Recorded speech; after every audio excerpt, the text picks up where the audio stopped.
Ya, dalam tubuh manusia tersusun dari berbagai macam sel. Ya, dalam tubuh kita ini terdiri dari ratusan bahkan ribuan sel. Nah, dalam tubuh manusia ini ada sel darah merah dan sel darah putih. Si sel darah merah ini fokusnya pada pengantaran oksigen ke seluruh tubuh atau ke paru-paru. Kembangnya si sel darah merah ini jadi kurit. Nah, sedangkan kalau sel darah putih ini mereka berfokus pada pertahanan tubuh. Ya, mereka ini bakal nyerang virus yang membahayakan tubuh. Pada suatu ketika muncullah bakteri dalam tubuh. Nah, pasukan sel darah putih ini bakal langsung datang. Dan pasukan sel darah putih ini perang.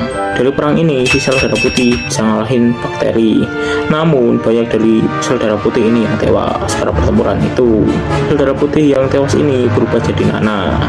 Nah, pada kejadian itu, si sel darah putih ini jadi pemurung. PBWA-nya nggak ada, statusnya galau, di chat nggak pernah balas, dan birunya off. Nah, karena hal itu, si sel darah putih ini tiap hari latihan. Pagi, siang, malam, sore, hujan, salju, banjir, tiap hari latihan pokoknya. Akhirnya si sel darah putih ini bertekad buat ngalahin semua bakteri yang merusak tubuh. Aku sel darah putih dan aku punya mimpi. Nah, akhirnya dari latihan keras itu, si sel darah putih ini punya jurus baru. Ya, sampai suatu ketika masuklah mikroorganisme ke dalam tubuh. Mikroorganisme ini punya organel khusus buat ngehack sel tubuh. Tidak ada sel yang aman. Tujuan dari mikroorganisme hack sel yang sehat ini adalah buat melabui sistem imun tubuh. Nah, karena sel imun udah dikelabuin, akhirnya mereka sampai ke paru-paru. Jika dibiarkan terus, maka paru-paru akan berisiko terkena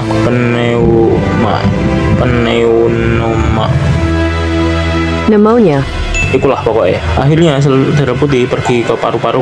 Ya, akhirnya si sel darah putih ini tahu kalau mereka itu virus. Nah, karena si virus ini udah ngehack sel-sel yang sehat, akhirnya sel-sel yang sehat ini justru bukannya nyerang virus, malah nyerang secara membabi-buta. Hal ini menyulitkan si sel darah putih buat melawan si virus itu. Tapi karena dia ini pernah latihan, akhirnya dia pun ingat bahwa dia dulu pernah melawan virus yang kayak gini, tapi versi lama. Ya, yang dilawan dulu itu COVID-19. Akhirnya berkat data dari latihan itu, si sel darah putih ini mampu ngalahin virus. Nah, akhirnya si sel darah putih ini berjanji untuk melindungi tubuh selamanya. Tamat.